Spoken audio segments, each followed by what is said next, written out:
Que el Señor le bendiga. Vamos a buscar la palabra del Señor en Primera de Reyes capítulo 19, versículo 9 al 13.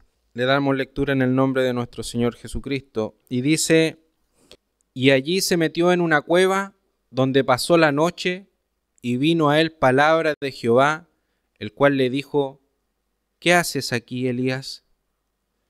Él respondió: he sentido un vivo celo por Jehová, Dios de los ejércitos, porque los hijos de Israel han dejado tu pacto, han derribado tus altares y han matado a espada a tus profetas, y solo yo he quedado, y me buscan para quitarme la vida. Él le dijo: sal fuera y ponte en el monte delante de Jehová. Y he aquí Jehová que pasaba, y un grande y poderoso viento que rompía los montes y quebraba las peñas delante de Jehová, pero Jehová no estaba en el viento. Y tras el viento un terremoto, pero Jehová no estaba en el terremoto. Y tras el terremoto un fuego, pero Jehová no estaba en el fuego. Y tras el fuego un silbo apacible y delicado. Y cuando lo oyó Elías, cubrió su rostro con su manto y salió y se puso a la puerta de la cueva. Y aquí vino a él una voz diciendo: ¿qué haces aquí, Elías? Amén. Delante de la palabra del Señor estamos una vez más, y el Señor, como cada noche, ¿cierto?, nos habla, hermano. Y la idea es que meditemos en la vida, ¿cierto?, de Elías. Para dar un poco de contexto, Elías es y fue un gran profeta de Dios, pero que no había visto cosas pequeñas, sino que por mano de él, ¿cierto?, por medio de él Dios mostró su gloria, hermano. Porque tenemos, ¿cierto?, en versículos anteriores como contexto en que Elías, ¿cierto?, se enfrentó a los profetas de Baal y Dios mostró su poder y mostró que él estaba con él, y Dios, hermano, pudo quemar y secar todo alrededor. Y pudo ser demostrado que el nombre de Jehová de los ejércitos es un nombre alto y sublime, que ese era el único Dios verdadero, porque aunque los profetas de Baal, ¿cierto?, se jactaban de también tener y poseer dioses, quedó, ¿cierto?, al descubierto delante del mismo pueblo de Israel, que sus muchas murmuraciones, pero pudieron darse cuenta de que los profetas de Baal no obtuvieron respuesta de sus dioses. En cambio, el Dios de Elías sí le respondió. Luego tenemos a este mismo Elías que tuvo, hermano, esta experiencia en el monte Carmelo. Lo tenemos, hermano, de que él pensó que al ver esto el pueblo iba de una vez por todas comenzar a actuar como el pueblo de Dios.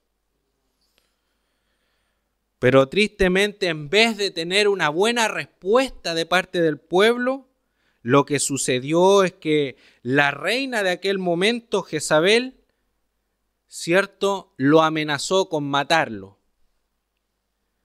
Muchas veces nosotros así también esperamos, ¿cierto?, que luego de ver la gloria de Dios, comencemos a ver días más tranquilos, días de bendición, pero muchas veces pareciera que pasa lo contrario. Cuando más nos acercamos a Dios, cuando más estamos viendo su gloria, la dificultad se hace aún más fuerte, hermano.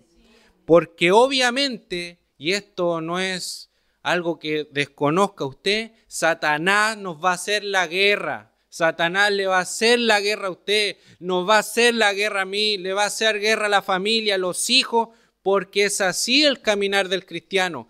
Y no es ahora nomás, sino que desde el Antiguo Testamento nos podemos dar cuenta de esta realidad. Entonces, en vez de celebrar, ¿cierto?, el pueblo de Israel, la gran conversión de poder ver que los Baales no tuvieron respuesta, Jezabel fue en contra del profeta de Dios y lo amenazó con matar. Y es así como llegamos a estos versículos que tenemos como texto central. En su desesperación, entonces, vemos que Elías huyó y llegó al monte Horeb, donde Dios le hizo una pregunta, ¿cierto? Y le dijo, ¿qué haces aquí, Elías? Entonces Dios no le preguntó porque no supiera la respuesta. Esto tiene que también entenderlo la iglesia, que ayer como el domingo, veíamos los atributos de Dios. Dios está en todo lugar, Dios lo sabe todo. Entonces, si nos podemos dar cuenta, Él no nos pide que nosotros respondamos porque Él no sepa. Él no nos pide que oremos porque Él no sabe lo que nos está pasando. Él claro que lo sabe, lo está viendo. Estuvo ahí cuando nos pasó. Pero así como cuando le preguntó muchas veces a Pedro, ¿cierto? 3 veces si realmente lo amaba, así también le está preguntando ahora a Elías y así también nos pregunta a nosotros para que reflexionemos nuestra respuesta. Y no tengamos una respuesta, ¿cierto? A flor de labios, sin meditar en lo que realmente Dios quiere hacernos ver. Entonces, muchas veces nos encontramos en esta misma situación. Hemos trabajado, hemos servido, hemos orado y cuando no vemos resultados, ¿qué nos pasa? Nos sentimos derrotados. Porque no es nuestra naturaleza humana, hermano. Pero yo muchas veces digo esto, pero no es para que nosotros nos quedemos, ¿cierto?, en la comodidad de esa debilidad, sino que para que solamente nos entendamos que es algo que nos puede pasar, pero que sepamos sobrellevar los problemas. Entonces, Dios nos pregunta, ¿qué haces ahí? ¿Qué haces ahí escondido, oculto en una cueva, en tristeza? Si Dios es el mismo Dios de ayer, ese mismo Dios que te mostró su gloria, yo no sé cómo le llamó a usted al Evangelio, cómo usted le conoció, los milagros que ha podido ver, las cosas tremendas que Dios le ha mostrado, ese es el mismo Dios de hoy, es el mismo Dios que será también mañana. Él no cambia.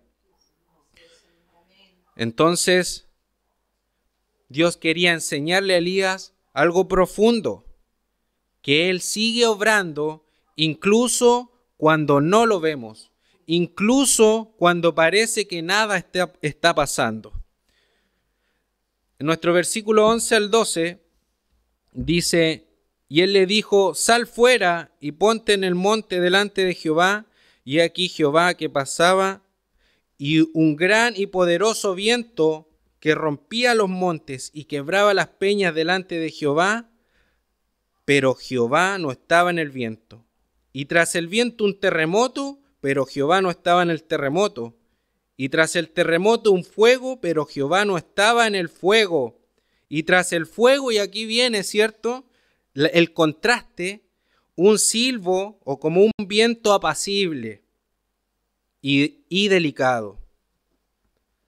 Entonces, Elías, hermano, estaba esperando que Dios se manifestara de una forma visible pero poderosa, con estruendo, ¿me entiende? Pero Dios le quiso mostrar por medio de estos acontecimientos que Él no tan solo se encuentra en eso tremendo que podemos ver, sino que también su gloria se manifiesta en la quietud. Cuando nosotros nada estamos viendo, cuando nosotros menos esperamos, es cuando más Dios puede tener el poder para obrar, porque Él se glorifica ahí, en la debilidad, hermano. Eso es lo que Dios quiere, que nosotros nos reconozcamos como débiles para que Él sea, ¿cierto?, el enaltecido, el fuerte. Pero yo le invito a que cada día que usted vea la gloria de Dios pueda tener, ¿cierto?, la certeza que aunque mañana sea un día muy diferente y quizás, no sé, con más escasez, con más dificultad, no sé, ¿cierto?, alguna enfermedad que nos aqueje, Dios sigue ahí. Dios sigue ahí. Entonces, primero vino un viento fuerte que partía las piedras, pero Dios no estaba en el viento. Luego un terremoto sacudió las montañas, pero Dios tampoco estaba en el terremoto. Y después un fuego ardió con intensidad, pero Dios no estaba en el fuego. Y estos fenómenos, hermanos, eran señales que en el pasado ya habían indicado la presencia de Dios. Las vemos en Éxodo 19, en Salmo 18 y en Habacuc 3. Para no extenderme, solo las doy. Pero sin embargo, esta vez Dios no estaba en esas manifestaciones que solía Él estar. ¿Me entiende? Por ejemplo, hablábamos el otro día que en el monte Sinaí, cuando el monte tembló, hermano, por estruendos, y era la pura presencia de Dios, y ahí fue cuando el pueblo tuvo miedo y no quería que Dios le hablara, sino que Moisés hablara con Dios, pero ellos no, porque tuvieron temor. Ese es nuestro Dios. Entonces, un ejemplo es que imagine usted un agricultor que siembra semillas en su campo, pero si juzgara su cosecha solo por lo que ve el primer día, claramente pensaría que todo ha sido en vano, porque la tierra sigue igual, pero con el tiempo las semillas germinarán y producirán fruto. Entonces, lo que nosotros debemos aprender aquí es a no actuar como Elías actuó. Claramente venía de un momento de gloria, ¿cierto? Pero Dios también nos hace pasar por momentos, ¿cierto?, de debilidad para que también sigamos creyendo en Él y no en nosotros. Es necesario, hermano, que nosotros entendamos que dependemos de Dios, que no somos autosuficientes. Como le decía, el que siembra en el campo no puede esperar querer cosechar al día siguiente, sino que tiene que esperar y tiene que trabajar en lo que ha plantado. Así mismo es la obra de Dios. A veces queremos ver resultados instantáneos en nuestros ministerios, por ejemplo, nosotros como iglesia, ¿cierto? Como líderes en la iglesia, podríamos querer y desesperarnos y querer ver lleno ahora acá. Porque según así, en muchos lugares se cree que es ahí cuando tiene, ¿cierto?, Dios en cuenta la congregación o la iglesia o el pueblo, ¿me entiende? Porque se tiende el ser humano todo a medirlo por medio de números. Entonces, ¿cuántos números hay en miembros? Y eso, para el ser humano natural, le hace ver si esto está siendo próspero o no. Pero para los hijos de Dios no es así. Las cosas no se miden por medio de números, sino que se mide por medio de calidad. El mismo Señor Jesucristo trabajó tan solo con 12. Y su ministerio fue ese. Pero hacían prodigios y milagros y el Señor estaba con ellos. Y aún así ellos también pasaron momentos de debilidad. Pero tenían a su Maestro y nosotros también lo tenemos por medio del Espíritu Santo aquí. En cada una de nuestras vidas usted posee el Espíritu Santo. No necesita saltar, no necesita, ¿cierto?, moverse en mayor extremo porque el Espíritu Santo es el mismo. Y si lo hace, gloria a Dios, si no, también gloria a Dios. Porque Dios así edifica su cuerpo. Todos tenemos diferentes dones y talentos, pero debemos trabajar. No debemos estar ahí ocultos, hermanos, en la cueva, con miedo. Finalmente entonces vino un silbo apacible y delicado, un viento, una brisa delicada, y allí sí que estaba el Señor.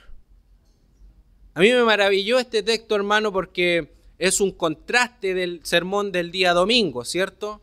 Porque veíamos la gloria y que hoy día nuestra hermana además nos recordó por medio del devocional la palabra. Podemos ver el contraste. Ese día domingo era la gloria de Dios que inundó, ¿cierto? Y tan solo con la puntita de sus faldas, ¿cierto?, de sus vestidos, tocaba y llenaba el templo. Imagínense, una pequeña parte de Dios llenaba el templo. Asimismo es cuando Dios nos toca. Yo creo que apenas nos hace así y lloramos, ¿cierto? Y ya pareciera, ojalá que no terminara nunca ese momento. Pero Dios también está en el silbo apacible. Dios nos habla en la quietud y nos llama también a confiar en su obra, en lo que Él está haciendo. ¿Cuántas veces, hermano, entonces nos hemos sentido frustrados por no ver crecimiento en nuestro ministerio, como estábamos diciendo? ¿O por no ver la conversión de nuestros familiares que amamos? Es una realidad que todas las familias pasan, que ven a personas que aman, que estiman, que respetan y no ven un cambio en ellos. A lo mejor hemos esperado un gran acontecimiento, hermano, un estruendo que impacte esas vidas. Pero Dios quiere enseñarnos, como a Elías, que Él sigue ahí, que Él incluso en nuestro desaliento, Él sigue con nosotros, que Él sigue completamente vigente y nos muestra que incluso cuando parece que no pasara nada, su viento apacible está trabajando silenciosamente con el mismo poder y eficacia. Entonces Elías tenía que aprender, y nosotros también, que no siempre Dios va a obrar con estruendo, sino también de manera sosegada y a veces imperceptible. Como le decía, hay que recordar a Jesús. Incluso Él no nació en un palacio. Él no nació con trompetas y con grandes anuncios de su llegada, sino de una forma humilde, vino a nacer en un pesebre, en un silbo apacible. Su ministerio no fue una campaña de conquistas militares como cuando le quisieron nombrar rey. ¿Y qué hizo él? Se apartó, porque no era la manera, sino que invirtió tiempo, como le decía, en sus 12 discípulos y predicaban sanamente, apaciblemente, con paciencia. Y cuando muchas veces los tumultos de personas, ¿cierto?, la muchedumbre de la gente les seguía, él veía que realmente no le seguían por sus palabras, sino que le seguían por los panes y los peces, por los milagros. Y nosotros no debemos ser así, no debemos seguir a nuestro Dios por lo que hoy día, si va a ser un milagro o no, si hoy día van a venir visitas o no, sino que ser fieles primeramente al llamado que ha hecho individualmente a cada uno de nosotros y fieles donde queremos servir a Dios. El Padre hoy nos está hablando con su voz apacible por medio de las palabras de su Hijo Jesucristo. Nos llama con su gracia y nos transforma con su Espíritu. Dios nos llama nuevamente a salir de la cueva y seguir en esta misión que Él nos ha dado, hermanos. Como le dijo en el versículo 9, cuando allí se metió en la cueva Elías, donde pasó la noche, y vino palabra de Jehová, el cual le dijo, ¿qué haces aquí, Elías? Que pudiéramos sentir que Dios nos habla en esta noche, en esta tarde, preguntándonos, con la motivación de hacernos personas, hermanos, alegres en el Señor, personas vencedoras, personas que por mucho que la tempestad esté fuerte, hermanos, siguen confiando en su Señor. Nuestras propias cuevas del desaliento, del miedo, pensamos que todo está perdido, que ya nadie va a llegar a la iglesia, que mi familia no se va a convertir, que nadie ya quiere escuchar el evangelio, que la maldad ganó el terreno. Pero Dios nos llama a salir de ahí, del miedo, y seguir sirviendo. Luego Elías pensaba que estaba solo, pero Dios le dijo y le reveló que todavía quedaban 7,000 fieles en Israel que no habían doblado rodilla ante Baal. Entonces, así mismo, no somos lo único, no somos la única iglesia que está, hermano, padeciendo de falta de obreros. En las muchas iglesias, hermano, esa es la realidad que está pasando. Y a veces también donde hay mucho, hermano, realmente las personas no han aprendido el evangelio de Cristo, creyendo que ellos logran su salvación por lo bueno que son y por las miles de cosas, ¿cierto?, que piensan que ellos agregan a la salvación. Pero Jesucristo dijo, consumado es, hecho está y la obra está hecha. Ya no es necesario un nuevo sacrificio. Ya no es necesario que usted se sacrifique en el sentido de que quiera agregar a su salvación, sino que lo hace todo por agradecimiento a la obra que Cristo ha hecho en usted.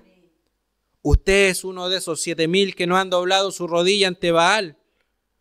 Imagina ahora a un hombre que está a punto de abandonar su ministerio porque cree que no está dando fruto y se siente solo, agotado, pero un día alguien se le acerca y le dice: tu enseñanza ha cambiado mi vida. Tu testimonio que me contaste ayer me ha llevado a Cristo. Ese es el aliento que hoy en día usted tiene que tomar.